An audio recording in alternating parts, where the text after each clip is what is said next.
Bapak, ibu-ibu sekalian, saudara-saudaraku yang dimuliakan Allah Ta'ala, alhamdulillah ini pertemuan kita yang keempat ya, tentang fikih keluarga. Insya Allah kita membahas tentang talak.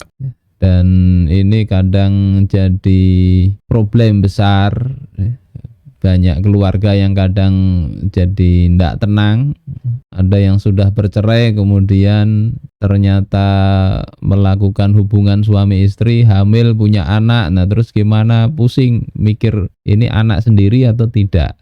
Dan banyak hal lain lagi. Nah insya Allah kalau kita mengkaji ini, mudah-mudahan kita menjadi orang yang tenang. Tenang karena ilmu, karena kita ngerti ini boleh, ini tidak. Insya Allah kita membahas ini, hal yang perlu dilakukan sebelum talak. Jangan langsung ujuk-ujuk talak ya. Kalau ada problem, bagaimana menyelesaikannya, kemudian kita membahas tentang definisi talak, ya, syarat dan rukunnya, jenis talak, ya, dan yang akan datang insya Allah membahas tentang rujuk dan hak istri dalam masa iddah, yakni masa setelah dicerai. Saudara-saudaraku sekalian yang dimuliakan Allah Subhanahu wa Ta'ala, sebelum memutuskan untuk bercerai itu perlu dikaji dulu ada masalah apa sehingga harus bercerai. Karena orang menikah itu bukan hanya melibatkan dua orang, yakni suami dan istri, tapi itu melibatkan banyak orang. Ada keluarga istri, ada keluarga suami. Kalau sudah punya anak, ada anak-anaknya. Semua itu jadi ikut bermasalah. Jadi perlu dikaji dulu apa yang menjadikan harus bercerai. Kalau karena nusus misalnya, sudahkah dilakukan 3 solusi kemarin itu yang kita bahas dalam bab nusus, yakni durhakanya istri kepada suami. Sudah dicoba atau belum dikasih solusi? Kalau bukan karena nusyus atau karena yang lain, atau sudah dicoba tapi tidak selesai, sudahkah melibatkan hakamain, ya, 2 juru damai? Sebagaimana di dalam Al-Quran yang kita disuruh ketika memang ada problem, hendaknya mengutus 2 juru damai. Ini di dalam An-Nisa. Allah Ta'ala berfirman, ya, wa in khiftum syiqaqa bainihima, kalau kalian khawatir akan perselisihan, pertentangan antara keduanya, permusuhan betul, faba'atsu hakaman min ahli, maka utuslah 1 hakam,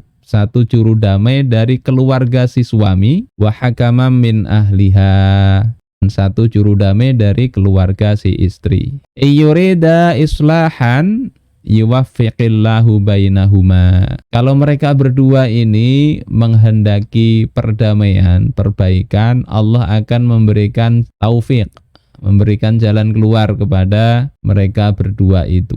Innallaha kana aliman khabira. Sungguhnya Allah itu maha mengetahui, ya, maha alim, maha mengetahui. Jadi ini langkah-langkahnya begitu. Bisa diselesaikan insya Allah. Dan asyiqaq di sini apa? Asyiqaq itu adalah an-niza' bainaz zaujain, adanya persengketaan, pertikaian. Sawa'un akana bisababin min ahadiz zaujain, sama ada apakah perselisihan itu disebabkan salah satu dari 2 pasang suami istri tadi. Jadi bisa suami sumber masalahnya, bisa juga istri, au bisa babihima, atau dua-duanya bermasalah, ma'an, ya, keduanya bersamaan bermasalah. Au bisa babi amrin kharijin anhuma, atau disebabkan oleh urusan selain atau di luar dari keduanya. Suami istri sebetulnya akur, yang tidak akur mertuanya misalnya, ya. Jadi problemnya di situ. Untuk syiqaq, ada perselisihan. Nah, maka diambil ini 2 pihak, ya. Dari 2 pihak ini masing-masing 1 juru damai untuk merembukkan apa yang bisa dilakukan, ya. Fungsinya ya mendamaikan itu. Kalau tidak berhasil, ya urusannya dikembalikan kepada suami istri. Apakah mau bercerai atau mau apa, terserah. Tapi insya Allah kalau ada niat perbaikan, insya Allah ketemu. Kadang salah komunikasi antar suami istri bisa jadi problem ini. Bisa juga suami istri sudahlah dipasrahkan aja kepada hakam, mau diputuskan bercerai atau tidak, diwakilkan kepada hakam itu. Maka kalau begitu juru damai ini bisa juga memutuskan sudah bercerai aja. Ini tindakan awal. Jadi jangan kemudian ya diselesaikan sendiri, jangan. Karena ini menyangkut dua keluarga, bahkan kadang nasib anak-anak. Nah, kalau ternyata tidak bisa juga diselesaikan, Islam itu tidak kemudian menjadikan pernikahan ini seperti penjara. Sudah benci betul suami dengan istri, tapi tidak bisa pisah sebagaimana di dalam agama yang lain. Islam itu setelah nggak bisa disatukan, ya caranya ada jalan keluarnya, yakni tolak. Ini apa? Di dalam makna para ahli fikih itu adalah raf'u qaidin nikah. Raf'u qaidin nikah, yakni melepaskan atau mengangkat ikatan pernikahan. Fil hali awil ma'al, di dalam kondisi sekarang, ya, saat ini ataukah saat datang. Fil hadir au al mustaqbal. Jadi talak itu bisa sekarang, bisa juga talaknya nanti. Seperti ada orang mengucap nanti bulan depan, atau nanti kalau saya begini-begini engkau tertalak. Berarti itu jatuhnya tidak sekarang. Bilafdhin makhsusin, dengan lafaz yang khusus, lafaz tertentu, tidak sembarang lafaz. Ya, engkau pergi beli nasi goreng, ya itu tidak tertalak walaupun diniatkan menalak. Ya. Jadi lafaznya khusus, auma yaqumu maqamah, atau lafaz yang setara dengan kedudukan lafaz khusus ini. Definisinya begitu. Jadi talak itu adalah lepasnya ikatan pernikahan, berhenti dari suami dan istri. Terus bagaimana hukumnya talak ini? Para ahli fikih beda pendapat, ya. Dari sisi bahwasanya talak ini dibolehkan, masyru', ya, ada di dalam Islam, itu sepakat, tidak ada beda, ya. Talak itu disyariatkan, itu tidak ada beda pendapat. Tetapi para ulama beda pendapat itu terkait hukumnya apa. Mayoritas ulama, ya, fadhahabal jumhuru ila annal asla fit talaqil ibahah. Jumhur ulama berpandangan bahwasanya hukum asal talak itu adalah mubah, boleh. Kemudian waqad yakhruju anha fi ahwal, dan kadang-kadang, ya, keluar dari kemubahan ini dalam beberapa keadaan. Ada kalanya jadi wajib, ada kalanya jadi sunnah, ada kalanya jadi haram. Tapi hukum asalnya mubah, ya. Wa dhahaba akharuna ila annal asla fil hadru fihil hadr. Sementara ada apa ini tadi? Ya. Sementara yang lain itu berpandangan bahwasanya hukum asal di dalam talak ini adalah al-hadru, yakni haram, ya, haram. Wa yakhruju anil hadri fi ahwalin, dan keluar dari status haram ini dalam beberapa keadaan. Jadi ini beda pendapat. Mayoritas mengatakan boleh. Boleh. Nah, nanti baru dirinci hukum-hukumnya ini. Ini dalilnya kenapa disyariatkan di dalam surah Al-Baqarah ayat 229. Talaqu marrotan, talak itu 2 kali, yakni yang bisa dirujuk. Fa imsakum bima'ruf au tasrihum bi ihsan, maka hendaklah dipegang dengan cara yang ma'ruf, yakni tetap dijadikan istri, atau hendaklah dicerai dengan cara yang baik. Wala yahillu lakum an ta'khudhu mimma ataitumuhunna syai'a. Tidak halal bagi kalian, yakni para suami, untuk mengambil dari apa yang telah kalian berikan, yakni dari mahar, ya, kemudian setelah ditalak diambil lagi, tidak halal. Illa ayyakhafa alla yuqima hududallah, kecuali kalau mereka berdua khawatir tidak bisa menegakkan hukum-hukum Allah. Fa in khiftum alla yuqima hududallah fala junaha alaihima fi maftadat bih. Kalau mereka khawatir tidak bisa menegakkan hukum-hukum Allah dalam rumah tangga itu, maka tidak ada dosa bagi keduanya dalam apa-apa yang menjadi tebusan wanita itu kepada suami. Ini bicara masalah khulu nanti, ya. Istri mau berpisah, suami tidak mau kecuali membayar, maka istri boleh membayar tadi, mengembalikan maharnya. Nanti kita bahas insya Allah. Nah, rukun talak, talak itu ada rukunnya. Kalau tidak termenuhi tidak sah. Dalam mazhab Syafi'i ada 5 di sini. Pertama itu adalah muthalliq, yakni pentalak, suami. Yang kedua ada sighat. Sighat ini redaksinya apa yang dia baca, dia ucapkan. Kemudian yang ketiga ada al-qasdu, ya, maksudnya. Kemudian yang keempat mahal, istri. Jadi yang ditalak itu ya mesti istrinya, kalau bukan ya ndak sah. Kemudian ada wilayah atau wewenang atau kekuasaan si yang mentalak kepada yang ditalak. Ini 5 ini masing-masing ada syaratnya. Saudara-saudaraku sekalian yang dimuliakan Allah Subhanahu wa taala. Nah, ini syarat mutalik ya, mutalik yang mentalak. Yang mentalak itu pertama syaratnya tetapnya akad nikah ya. Karena itu tidak jatuh talak seorang lelaki dari wanita yang dia belum terakadkan nikahnya. Belum jadi istrinya ditalak, maka itu tidak sah talaknya. Jadi sudah akad nikah terjadi baru bisa ditalak. Begitu juga tidak jatuh talak seorang lelaki kepada wanita yang dia akan nikahi. Misalnya di sini mengatakan ya, anti talik, engkau tertalak, engkau tercerai. Padahal wanita ini belum dinikahin, baru mau akad, maka tidak sah itu. Au in tazawwajtuki fa anti taliq. Atau dia katakan kepada wanita, kalau aku menikahi engkau, maka engkau tertalak. Maka ini tidak jatuh talak, wong dia belum nikahin. Jadi mesti untuk jatuh talak itu statusnya betul-betul sebagai istri yang sah. Kalau belum diakadkan, tidak bisa jatuh talak.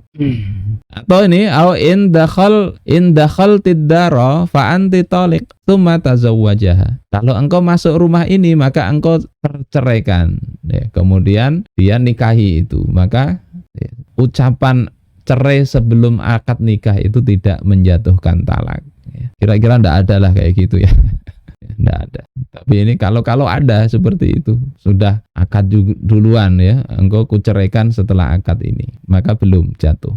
Kemudian yang kedua, mutalik ini syaratnya harus baligh dan berakal. Jadi kalau dia belum baligh, belum berakal, maka dia tidak bisa menjatuhkan talak. Kok bisa belum baligh jadi suami? Ya bisa, nanti walinya dia yang menikahkan kan bisa. Bagaimana dengan mabuk? Nah, mabuk ini sebetulnya masuk dalam kategori tidak berakal, mabuk dengan syarat mabuknya itu lil iltiror, mabuk terpaksa. Seperti apa? Dia dipaksa minum minuman yang memabukkan, diancam, ayo mabuk. Maka kalau dia mabuk seperti itu, dia menceraikan istrinya dalam kondisi mabuk, maka dia tidaklah jatuh talaknya. Atau dituangkan minuman yang memabukkan di tenggorokannya, misalnya dipaksa, dijejeli misalnya. Atau dia minum sesuatu ya, au syarabahu jahilan bih, minum sesuatu, minuman, kok enggak tahu ternyata mabuk, ternyata khomer misalnya. Au sakara bidawain la manduhatin an isti'malihi. Atau misalnya minum obat, enggak tahu kok mabuk. Atau misalnya ada resep dokter, dia salah minum ya, mabuk, enggak sadar, maka kalau menceraikan itu tidak jatuh talaknya karena dia hilang akalnya. Ini hukumnya seperti orang anak kecil, orang tidur, orang yang lupa dan sebagainya. Ini kemudian syarat berikutnya itu adalah atas pilihan sendiri.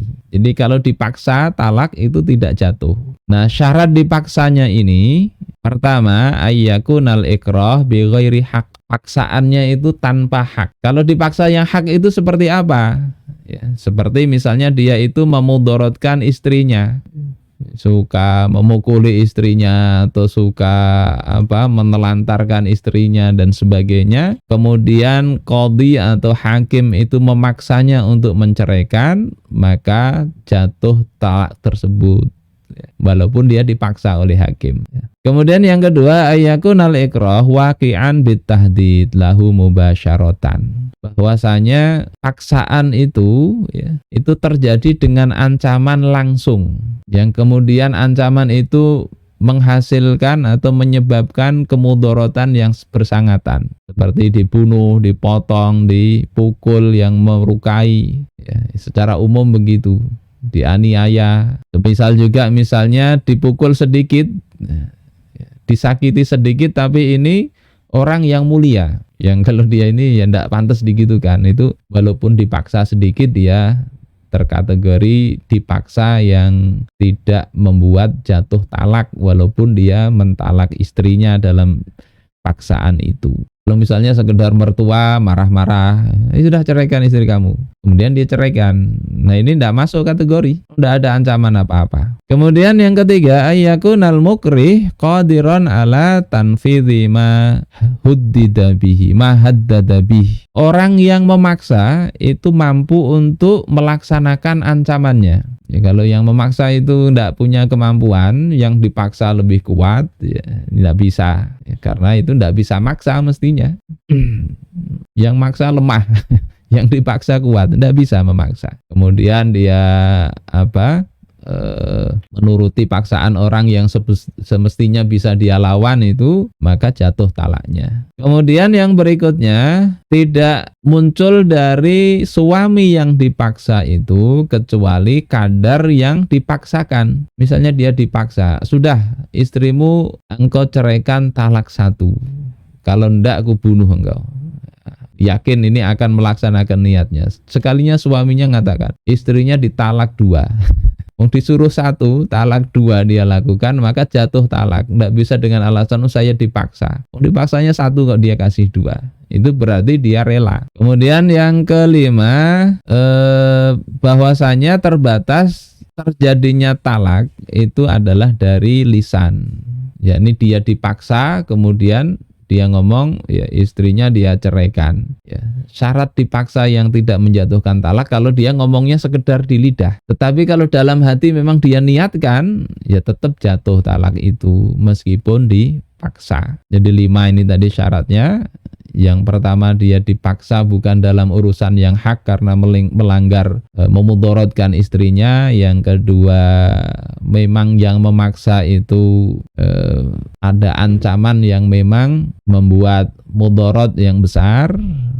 Yang ketiga, yang mengancam punya kemampuan. Yang keempat, dia melaksanakan tidak lebih dari yang diancamkan. Dan yang kelima, dia memang melakukan talak itu sekedar di lisan, tidak sampai ke hati. Ini syarat pertama. Mudah-mudahan sambil dihafal. Bagaimana menceraikan saat marah? Marah, kalau marah tidak sampai hilang akal, ya, maka tetap sah aja, jatuh talak. Ya, di dalam I'anatut Thalibin dikatakan, Fathul Mu'in, ya, wattafaqu ala wuqu'i talaqil ghadban. Dan para ulama sepakat atas jatuhnya talak orang yang marah. Wa in idda'a zawala syu'urihi bil ghadab.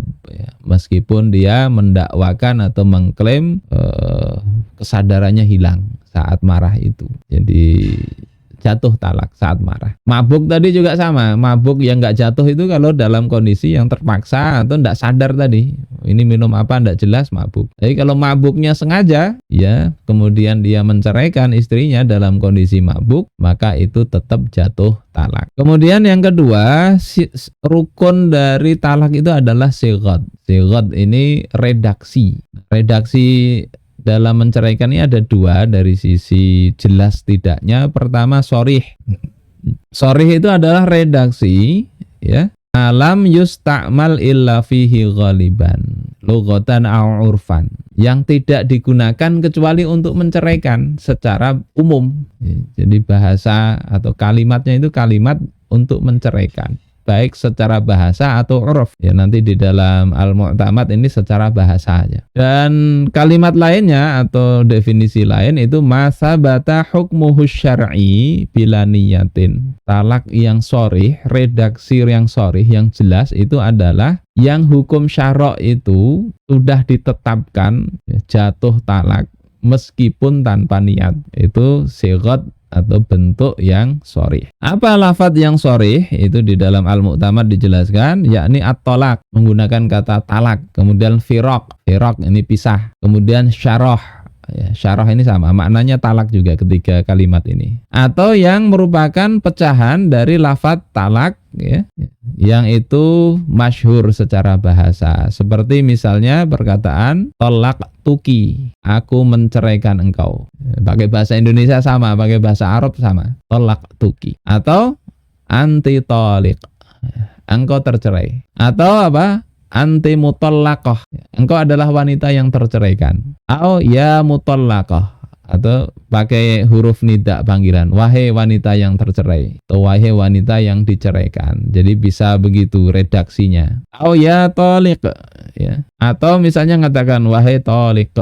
Ini dengan catatan illam yakun ismuha toliq. Itu kalau tentunya istrinya namanya bukan toliq. Istrinya namanya tolik kemudian dikatakan ya tolik, maksudnya memanggil, maka tidak jatuh talak, ya.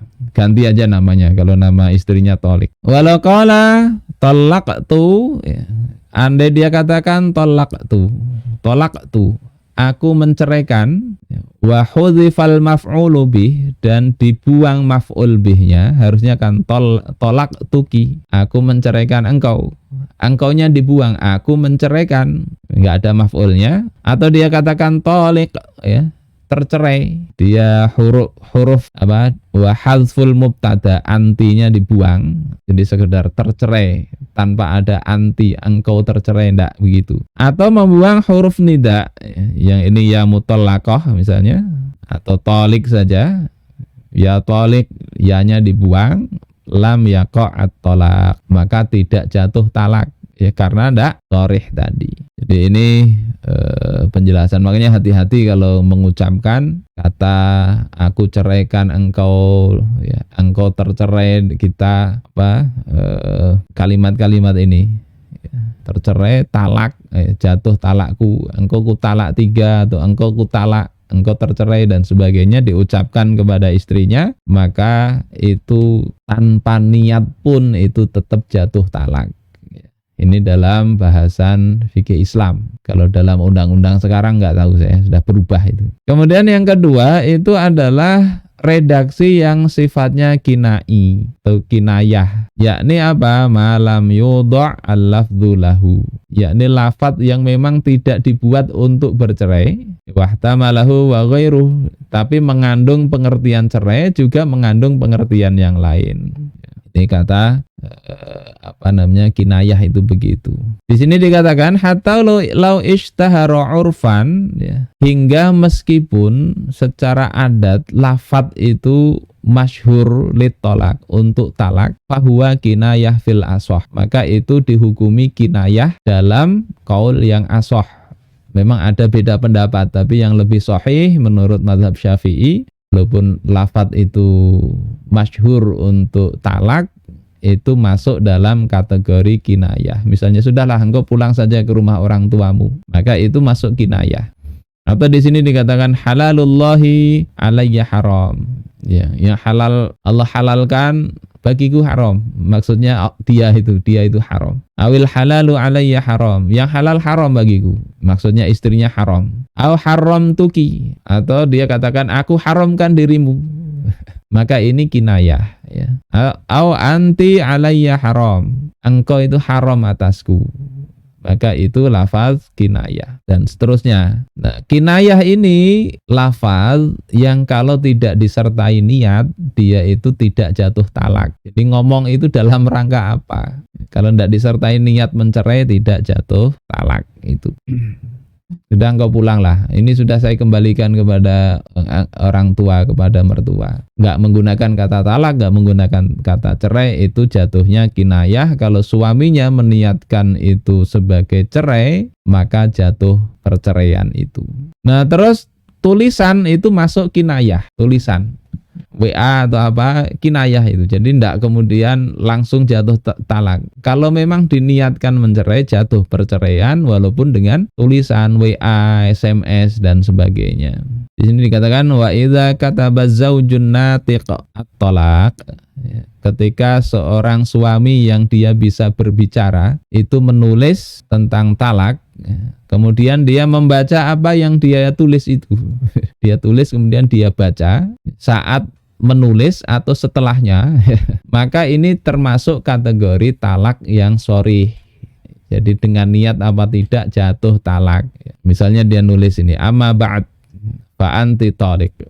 Adapun setelah ini maka engkau terceraikan. Maka jatuh talak pada saat itu juga, jatuh saat itu juga. Baik suratnya itu sampai apakah tidak. Jadi di suratnya tidak sampai pun itu jatuh talak. Kalau dia niatin menceraikan, ditulis, sampai apa ndak, maka tetap jatuh talak.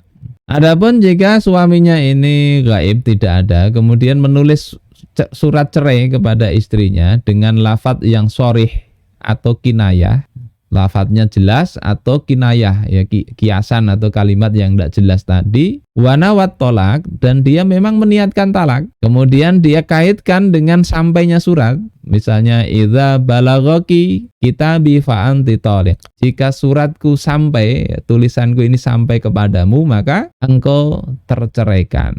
Nah, ketika ini yang ditulis, maka kalau sampai suratnya ini sampai ke perempuan, itu baru itu jatuh talaknya. Kalau enggak, ya enggak akan jatuh. Dan seterusnya sesuai dengan apa yang dia tulis. Ini redaksi, ya dilihat redaksinya begitu.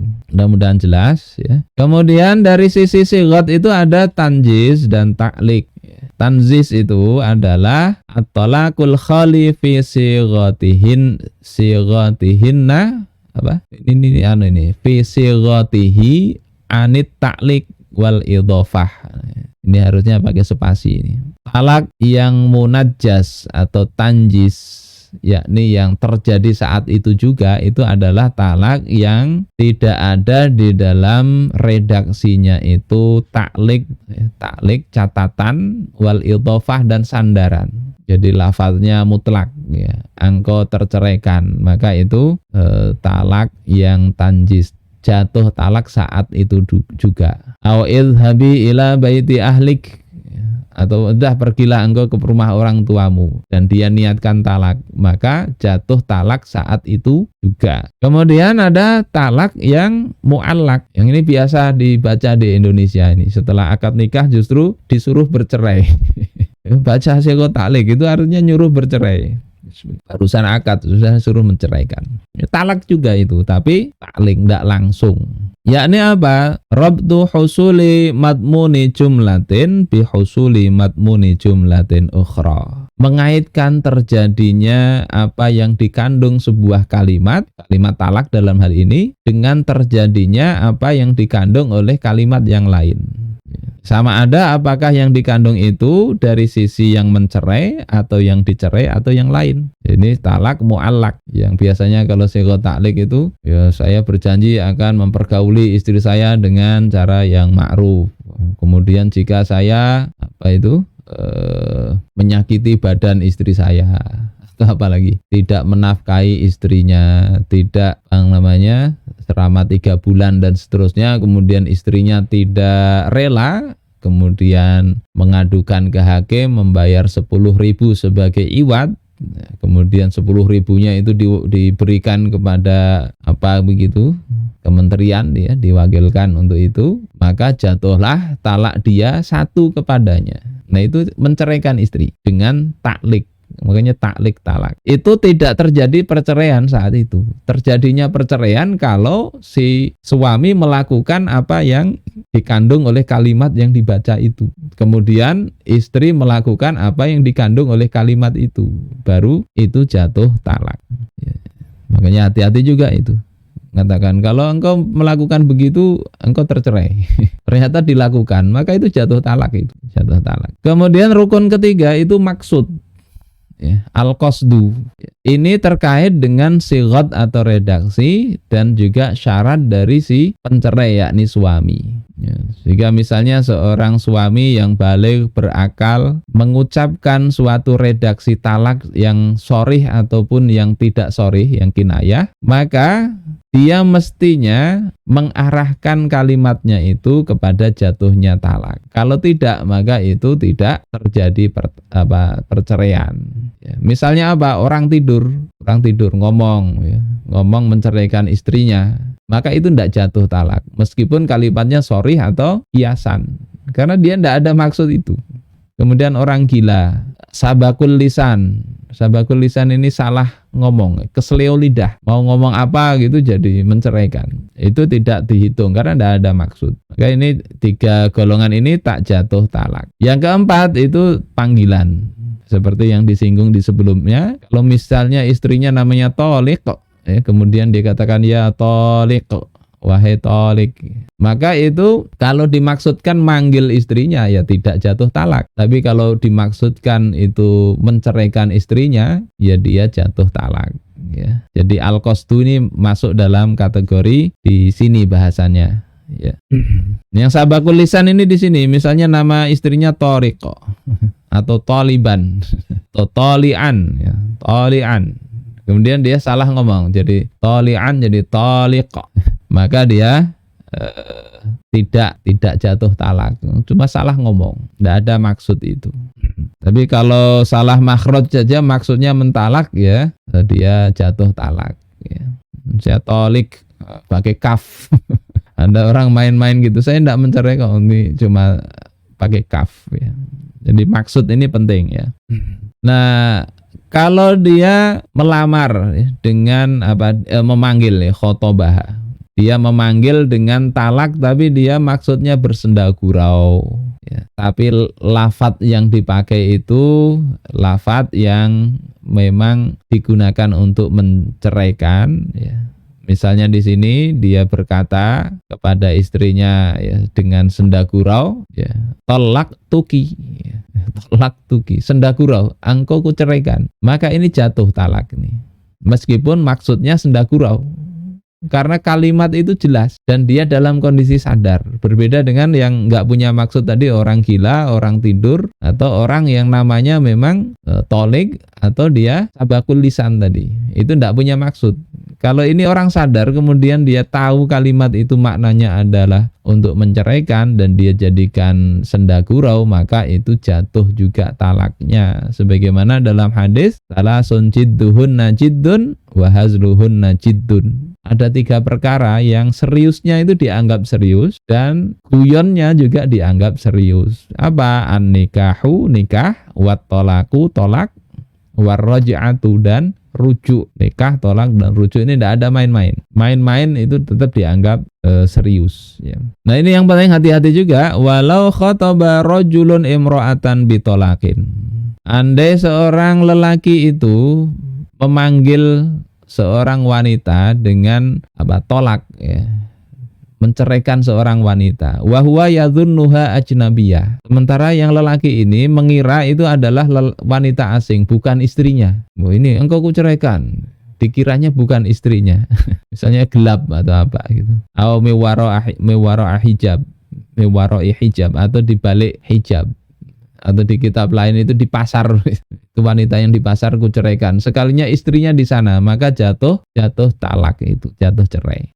Ini tentang maksud ya. Kemudian yang keempat, rukunnya itu adalah mahal, tempat dicerai, tempat atau orang yang dicerai, wahwa az-zaujah, yakni istri. Jadi memang ada istrinya, kalau tidak ada istrinya ya tidak bisa menceraikan. Sehingga kalau tidak mau ada perceraian ya tidak usah ada istri. Ada orang begitu, kenapa tidak mau menikah? Ya supaya tidak bercerai.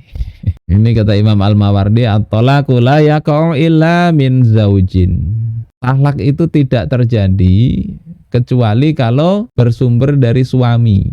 Jadi suami yang punya hak menceraikan. Wala yaqa'u illa ala zaujah, dan itu tidak jatuh kecuali atas istrinya. Jadi termasuk kalau yang ditalak itu juz'in ma'lum minha, bagian yang diketahui dari istrinya. Ya, seperti misalnya kaya daki, ya, seperti tangan engkau kucerai atau kaki engkau kucerai dan sebagainya, yang itu anggota tubuh istri yang dicerai, maka jatuh talak itu kepada istrinya. Jadi seperti itu. Nah, yang kelima syaratnya itu adalah wilayah.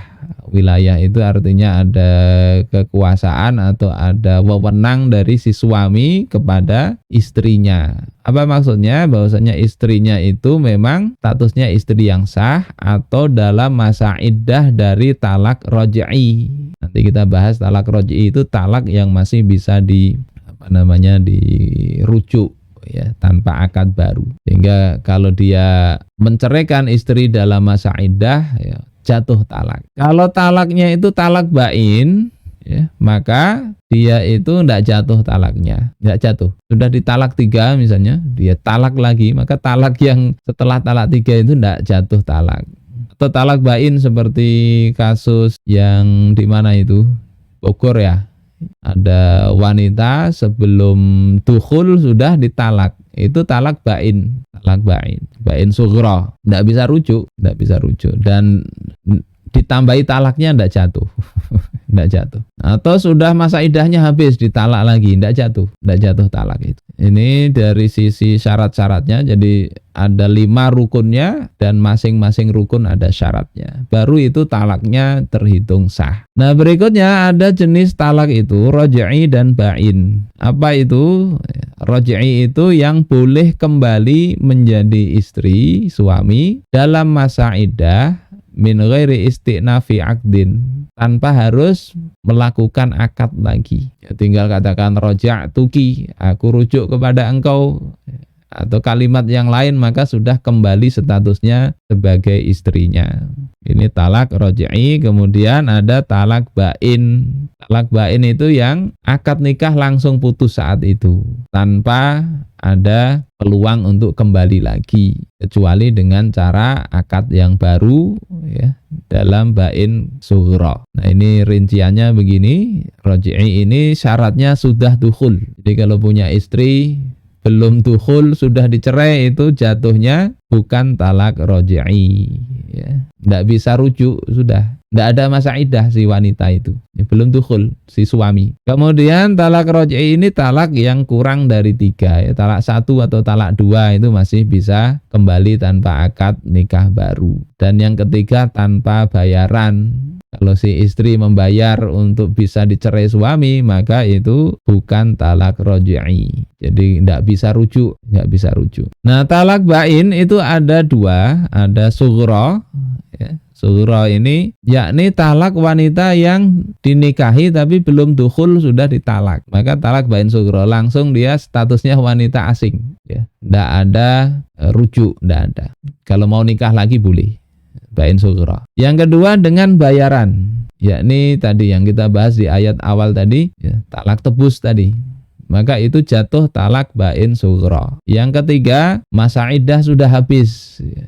Walaupun baru talak 1, masa iddah habis, tidak bisa kembali lagi. Yang keempat itu adalah talak saat qadhi menceraikan, ya, dengan paksa tadi karena dharor atau karena ketiadaan nafkah si suami. Jadi, diputus oleh qadhi, maka itu jatuh talak bain sughra, tidak bisa rujuk, ya. Bisanya kalau mau, ya, nikah ulang dengan mahar ulang, dengan, ya, harus memenuhi syarat seperti pernikahan baru. Kemudian yang bain kubro itu kalau talak 3. Pembahasannya ini sebenarnya panjang, ya. Ini sudah ringkas ini. Talak 3 itu nanti gimana rinciannya banyak juga. Berikutnya dari sisi sunni dan bid'i itu ada talak terbagi 3 sebetulnya dalam mazhab Syafi'i. Pertama talak sunni, yakni talak yang sesuai dengan ketentuan yang semestinya begitu, yakni talak yang tidak memberatin wanita menunggu masa iddah, yakni sudah dukhul, ya. Yang kedua suci dan belum disentuh. Ini talak sunni, yakni wanita istrinya tadi memang ya sudah merasakan madunya pernikahan, kemudian suci dari haid. Setelah suci dari haid dia belum dijima suami, diceraikan oleh suaminya, itu talak sunni. Kemudian ada talak bid'i, hukumnya haram. Haram talak ini tapi sah. Nah, ini yang saya sebut tadi, ada talak hukumnya haram. Ini kepada istri yang sudah dukhul, kemudian suci namun sudah disentuh. Jadi misalnya malam pertama, sudahlah menikmati malam pertama, ya. Sebulan kemudian haid. Setelah haid suci, setelah suci dipakai oleh suaminya. Nah, setelah itu ditalak. Nah, ini talak bid'i. Termasuk talak dalam haid dan nifas. Maka ini juga talak bid'i, hukumnya haram, tapi dalam mazhab Syafi'i itu sah, jatuh talak. Nah, yang ketiga itu tidak sunni, tidak bid'i. Ini misalnya talak wanita yang masih kecil, ya, atau hamil ditalak, atau tadi tidak dukhul langsung ditalak. Ini hukumnya sah, semua ini sah hukumnya. Asal tadi memenuhi syarat-syarat yang sudah kita bahas. Saudara-saudaraku sekalian yang dimuliakan Allah Subhanahu wa taala, khulu ini adalah salah satu jenis talak yakni tadi ada permintaan pisah dari sang istri, terus ada kompensasi yang diminta suami. Nah, ini berdasarkan firman Allah Ta'ala di surah Al-Baqarah ayat 229, in khiftum alla yuqima hududallahi fala junaha alaihima fi maftadat bih. Jadi di sini kalau kamu khawatir bahwasanya keduanya suami istri itu tidak dapat menjalankan hukum Allah, tidak ada dosa atas keduanya fi maftadat bih, ya, tentang bayaran yang diberikan oleh istri kepada suami untuk menebus tadi. Dalam apa-apa yang istri tebus, talak tebus.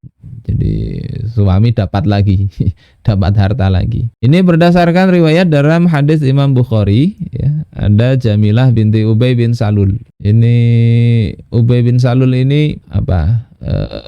Yang gembong munafik di Madinah, Abdullah bin Ubay bin Salul. Ini saudaranya, ya. Dia mengatakan, ya, kepada Rasulullah tentang suaminya. Suaminya ini sahabat Rasulullah, Thabit bin Qais, oratornya Rasul.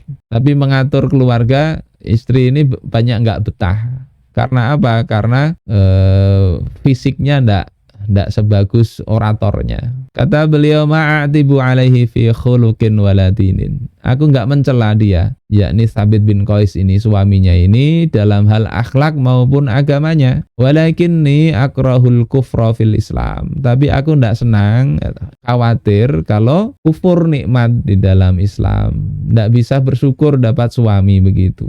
Akhirnya ditanya oleh Rasulullah, ataruddina alaihi hadiqatah. Apakah engkau bersedia mengembalikan kebunnya? Jadi apakah engkau mau kembalikan kebun itu? Jadi sudah dikasih seperti, tapi ini usulan cerainya dari istri. Kalau yang kasus di Bogor itu kan suaminya yang mau mencerai, ya. Kemudian kata Jamilah, ya. Kemudian Rasulullah berkata kepada suaminya, Iqbalil hadiqah wa talliqha tatliqatan. Ya, sudahlah, terima saja kebun itu dan ceraikan dia, hak dia. Ini bab khulu ini, khulu. Sehingga dengan begini efeknya adalah, ya, mengurangi jatah talak. Jadi seandainya nanti nikah lagi, itu terhitung kalau terjadi perceraian sudah talak 2. Ya, satunya itu khulu tadi. Kemudian yang kedua tidak bisa rujuk. Ya, kalau mau nikah lagi. Yang ketiga, istri langsung menjadi wanita ajnabi, ya. Walaupun dalam masa iddah. Masa iddah tetap ada, tapi dia tidak boleh berduaan dan seterusnya. Ini tentang khulu. Sudah sejam lebih, ya, tidak selesai ini. Berikutnya tentang zihar. Zihar itu secara bahasa berarti punggung, ya. Zahru. Menurut istilah itu adalah tasbihul mar'ah au udwun minha bi imra'atin muharramah nasaban au radha'an au musoharotan. Menyerupakan istri dengan anggota tubuh wanita yang haram dinikahi cara nasab atau rodha atau musoharoh. Jadi menyamakan istri dengan ibunya, baik ibu susuan atau ibu kandung atau ibu mertua. Ya, because di tahrim la because dil karomah, dengan tujuan mengharamkan bukan tujuan menghormati.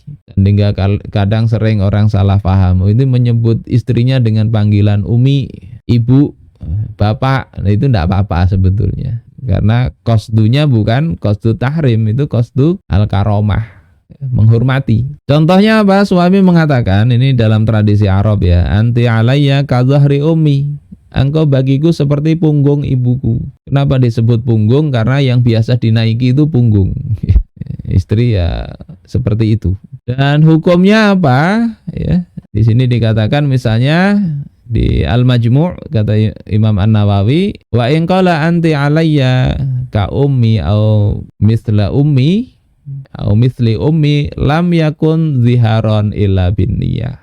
Kalau seseorang mengatakan engkau itu bagiku seperti ibuku, atau seperti, ya, ka umi itu seperti ibuku, mislu umi seperti ibuku juga, maka yang demikian itu tidak menjadi zihar kecuali dengan niat, ya.